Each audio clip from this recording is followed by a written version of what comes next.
In November 2007, 4 teachers were given the opportunity of a lifetime. Absolutely incredible.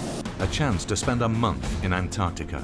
You get up out of your tent in the morning and you've just got this amazing view, beautiful sunshine, mountain range in the background, pretty much white for as far as you can see. They explored the science. It's one of the first ever lichens collected at the Henderson Glacier. And discovered themselves. At the moment, I'm sort of a bit fed up.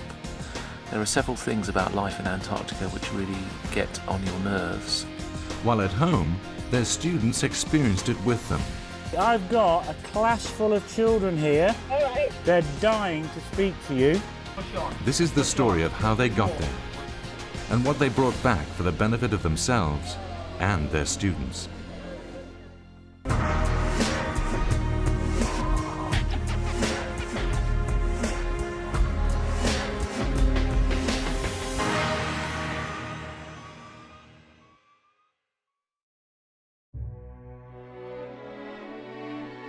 In 1958, Sir Vivian Fuchs became the first person to lead a successful expedition across Antarctica.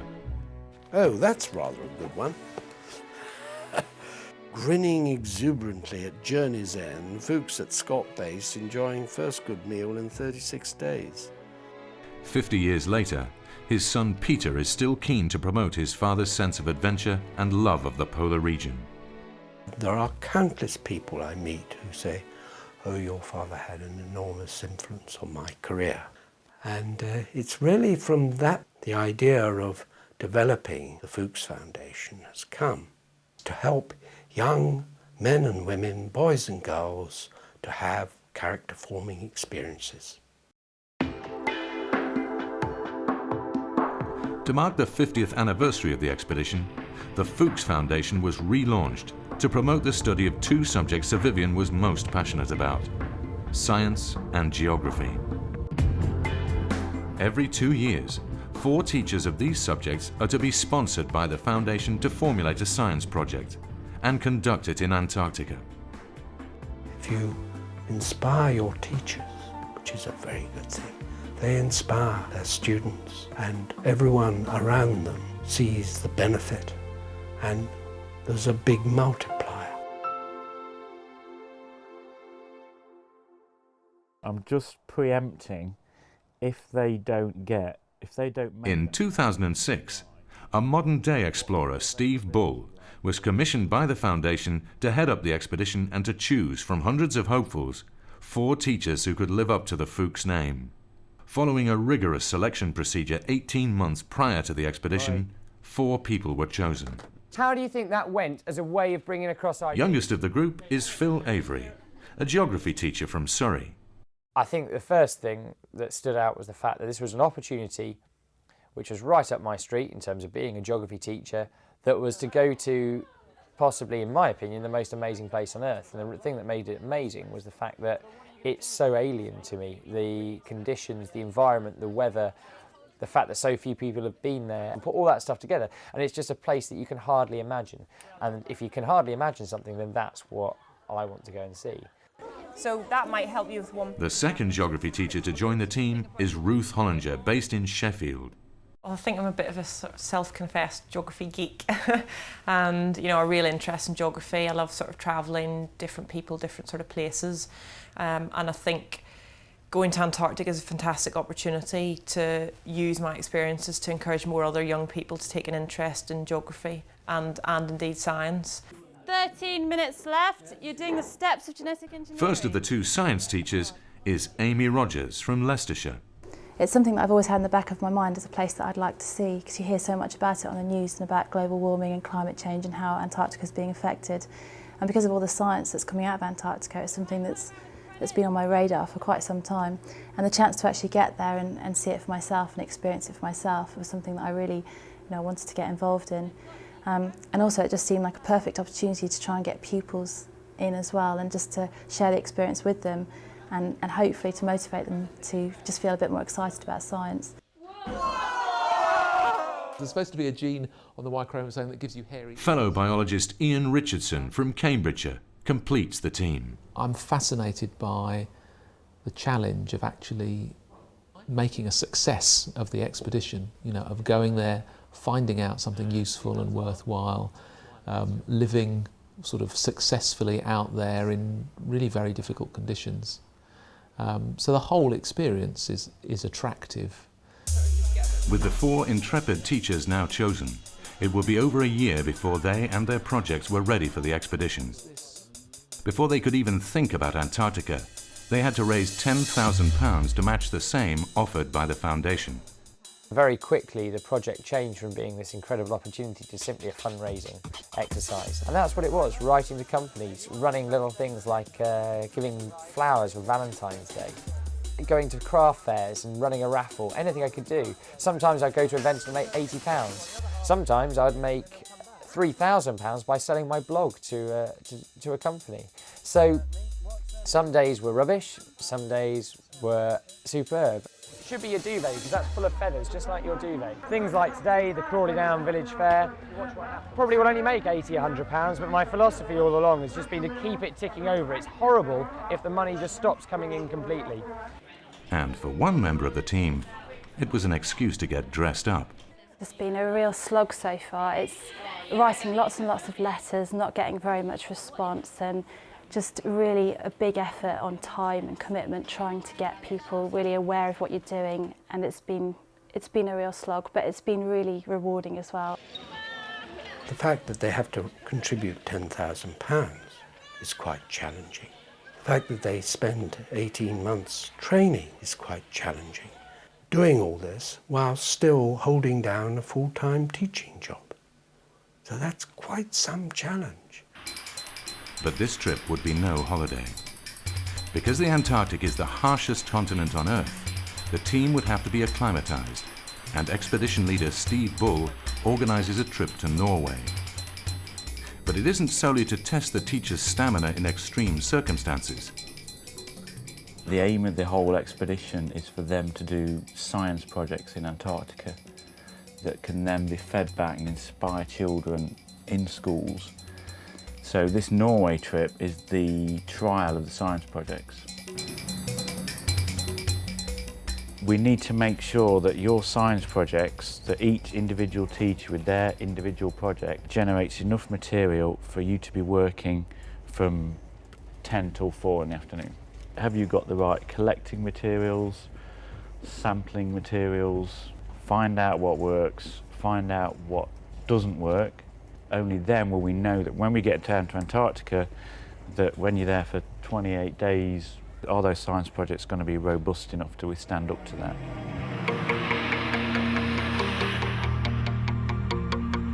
On arriving in Norway, the team make their way to the Ostedalsbreen Glacier, 60 miles from Bergen, where they will be camping for 2 days and 2 nights.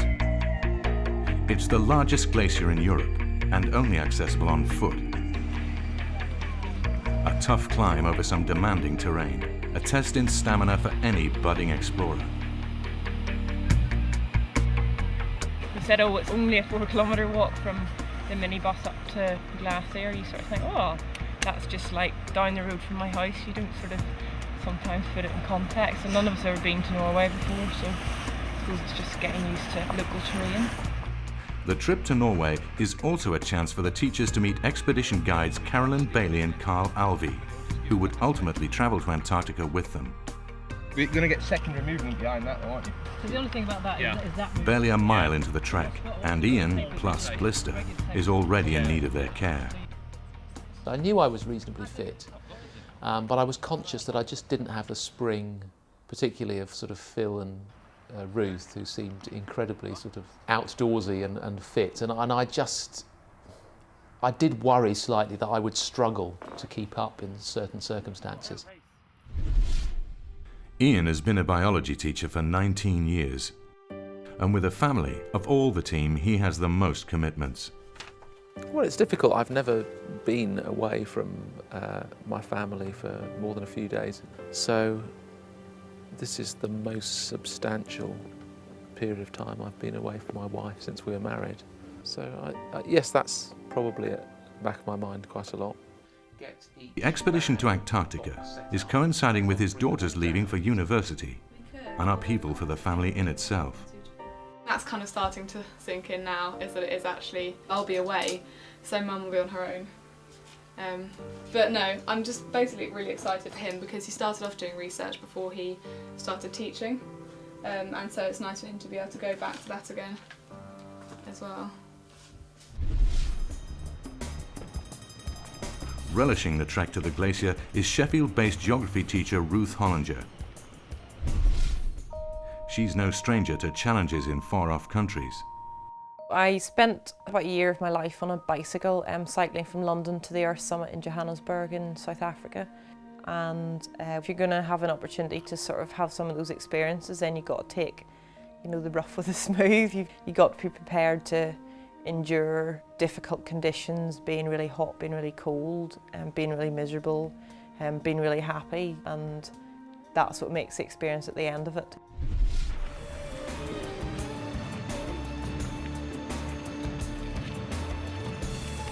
After a grueling 4-hour trek, the teachers reach their destination. That's impressive.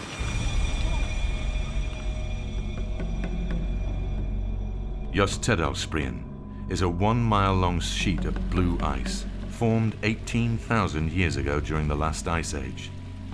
It's to be home for the next 2 days.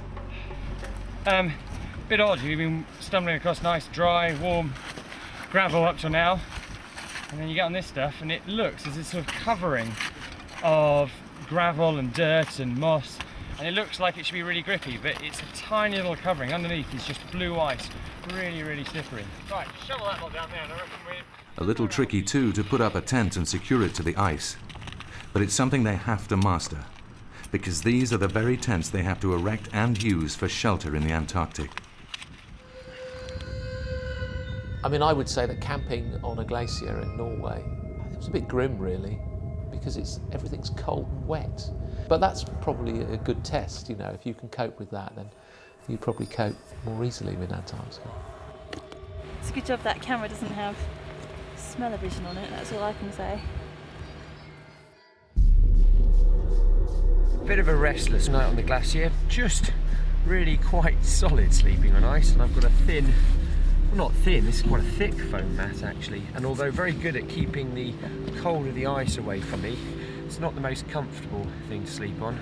But I'm just going to get a hot drink on now and then have some breakfast, which, because we couldn't buy any milk on the way in, is cereal with cold water. Lovely. Wait there a second, wait there a second, wait there a second. As well as being a newcomer to the world of adventure, Phil Avery only became a teacher 2 years ago. Before I was a teacher, I was a store manager for Boots up in Nottingham. And although the company's great to work for, I enjoyed managing people, the day-to-day underlying thing that I was doing didn't really interest me. So I decided to go back to something that I really enjoyed, which was geography.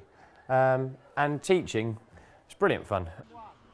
Phil's hobby is long-distance running, and it's his interest in the body's endurance abilities that inspired his choice of personal science project he would undertake on the expedition. My science project came about from reading a book by Dr. Mike Stroud, who walked across Antarctica, ran our finds, and has done many Arctic journeys and lots of other bits and pieces. And in there he talks about doing science experiments on himself and random finds as they walk across Antarctica. And that got me thinking. I thought, well, can I do something like that myself? Phil has devised a method of comparing the weather with how the team are performing and feeling. The wind speed. He takes weather readings every hour, then compares the conditions to the data he collects about how the team are coping via daily questionnaires. It's a bipolar questionnaire, and we can see how things fluctuate. And overall, you've got all these different factors. You'll be able to see how the person's doing overall and what's affected it. So am I feeling happy? Am I feeling calm or relaxed? Am I feeling motivated? And then can we correlate that with what I've eaten, how much sleep I've had, with the temperature that we've experienced today, with how much physical activity we've done today, with how much I've been injured and all that type of things. Personal well-being was on the mind of one team member as soon as she was picked for the expedition. 31-year-old Amy took up rock climbing to belie her fears of just how treacherous Antarctica can be. One of my biggest worries was that I'd be falling down a crevasse and I wouldn't be able to get out. I haven't done a huge amount of climbing. Obviously in Antarctica we're going to be roped up together in any dangerous areas, and if we do fall down a crevasse, we need to be able to get ourselves out, potentially. So I started climbing just to really develop those skills. Amy's science project for the expedition is the study of lichens, micro-plant life that grow on rocks. They're one of the only things on the planet that has managed to work out a way to live in such an extreme environment. And I'm going to try and see if I can find anything new in Antarctica, because nobody's ever looked in that area before, and it's going to be really, really exciting if we can find a new species. Most of the ones we're expecting to find are going to be in really deep crevices, so we need to try and find a way to try and get them out. And we're just trying to work out what kind of tools are going to be the best and just get a bit of a practice doing that. Look down here, maybe we could take a section out there. Amy's fellow biologist Ian is also looking for lichen, but his project is specifically looking for the microscopic organisms that live within it, called tardigrades. It's like we've hit a barren spot.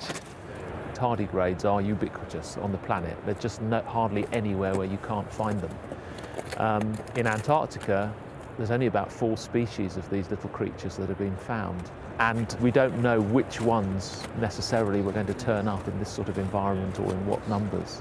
So a lot of it is simply, at this stage, seeing what's there and whether it's there at all. This feeble little bit of growth is probably a fairly realistic idea of the sort of thing we might find in Antarctica. So we've got a few mosses growing in the rock here. However feeble a discovery, it still has to be logged meticulously. 5 metres. That's at 665 metres. Yeah. GPS 61 degrees. Despite Ian and Amy having found very little to study, there is an abundance of subject matter for geographer Ruth. Node 1 sterile sample. Her project is looking at holes melted into the ice called cryoconite holes. These are caused by rocks and dust settling on the glacier. The rock absorbs the sun's heat, then melts a hole down into the ice. It is the abundance and distribution of these holes that Ruth is measuring incrementally. The argument is that as more of these cryoconite holes develop, then they're going to create, essentially if they join together, they'll create rivers either on the surface of the glacier or beneath the glacier. And then when those rivers begin to form, then they lubricate the bottom of the glacier, which actually causes the whole thing to move much more quickly.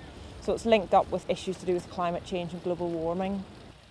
So these are all sterile, and basically what you've got to do is... One of the main reasons for being on the glacier prior to going to Antarctica is to test the equipment and procedures. And already problems are coming to light. Here it's practical to open your coat and stuff your notebook down your jacket, but in Antarctica probably not. You're not going to be wanting to undo zips, anything. And here we're quite happy to waggle cameras around and keep them outside for a long time with no protection on. In Antarctica the battery will just drain instantly. Dealing with such tiny samples, that these gloves that we were thinking of using, we just can't manipulate our fingers well enough to be able to even open the bags or get the samples in. Everything's like you're trying to do it on space or something. It's all difficult. Despite Amy's rock climbing experience at home, she and the rest of the team aren't prepared for the crevasse rescue training, imperative for anyone visiting the Antarctic. The scenario is here, somebody's gone down the crevasse, there's the middle person that's holding them, going, quick, help, and the person at the back has come forwards and has set up an anchor, and we're going to start setting up the whole hoist system. In Antarctica, it is Carolyn who will be in charge of their safety throughout the entire trip. You know, Antarctica is not totally safe, so we're trying to cover all bases as much as possible, so that if that worst case scenario does happen, they are armed with the knowledge to be able to do something about it. And these guys are really good. They're picking this stuff up really quickly. You know, even if all they can do is set up an anchor and get the whole system safe, then that's a real positive thing. Well done. Well done. It comes back to the original reason why we selected them in the first place and why they've been so good today, is that we didn't select outdoor education teachers with a slight science background. We've got 4 science and geography teachers with minimal outdoor background, and that's what we need We need them to get the science across and deliver it, which they can do in the field. We can train in that outdoor education slant to it. So no great issues there. You know, it's a slow process, but they all get in there.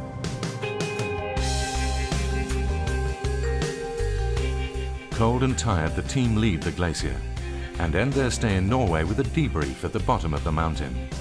Is there anything you need to change about your science projects from our point? A time to iron out any problems before the expedition proper. Going to be robust enough. There was the issue about sort of contaminating the sample site, so if we're tramping over it, how we sort of minimise that and to what extent. I think it's been fantastic coming away to Norway, to a really different environment. Okay, it's not exactly the same as in Antarctica, but it's just made me realise, I think, a lot about, you know, the basics of looking after yourself and keeping yourself warm, how time-consuming it is to go to the toilet, how time-consuming it is to cook your food, and just doing the day-to-day survival things. So I think I'll probably go back home and I'll have a sort of reassess some of the kit that I've got and be a bit more sort of ruthless with taking out a lot of the things that I'd carted around that I didn't really need.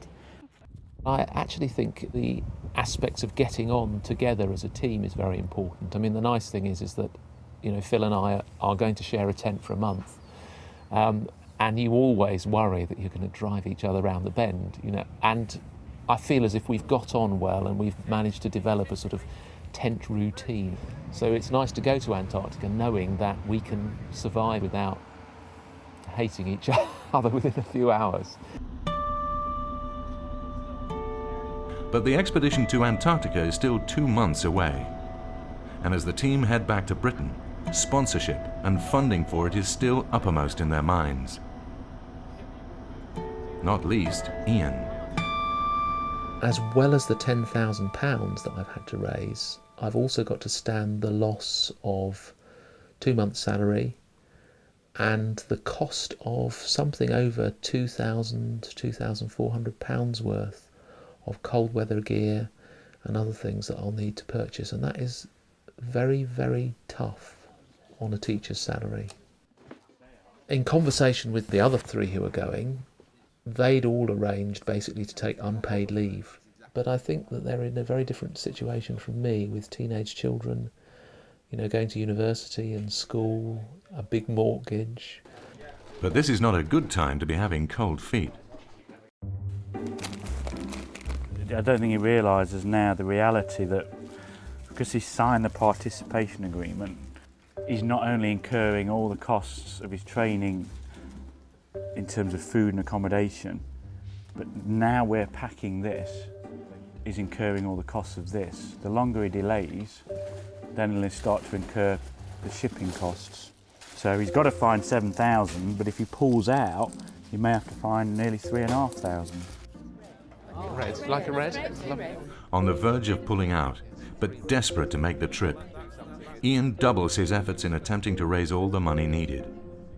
The scientists of the survey... Peter Fuchs also comes to his rescue at Ian's auction at school. £17 I'm bid.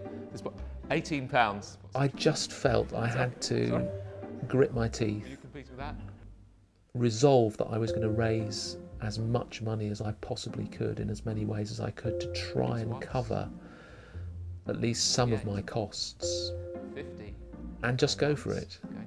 Done. Essentially what I sort of had in mind, and maybe your ideas can sort of shape some of this.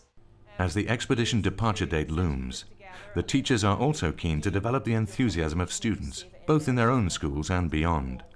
Really, for me, a big part was trying to raise awareness in school and in the local area as well about the fact I was going to be away and why I was going to be away, so that when we were actually in Antarctica, people were, you know, following us, because it's much more difficult to do that once you've left.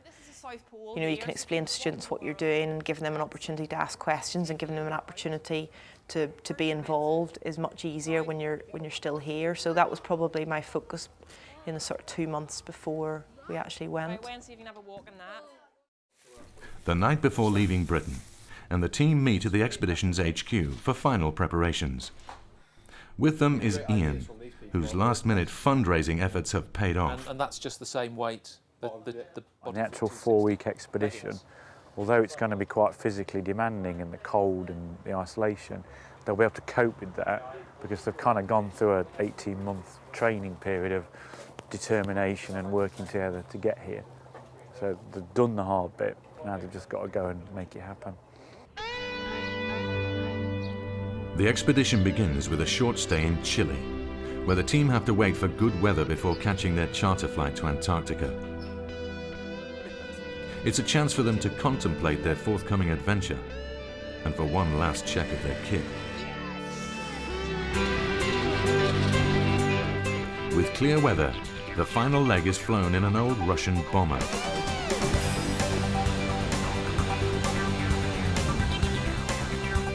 Its bomb aimer's window provides a tantalizing glimpse of the continent below.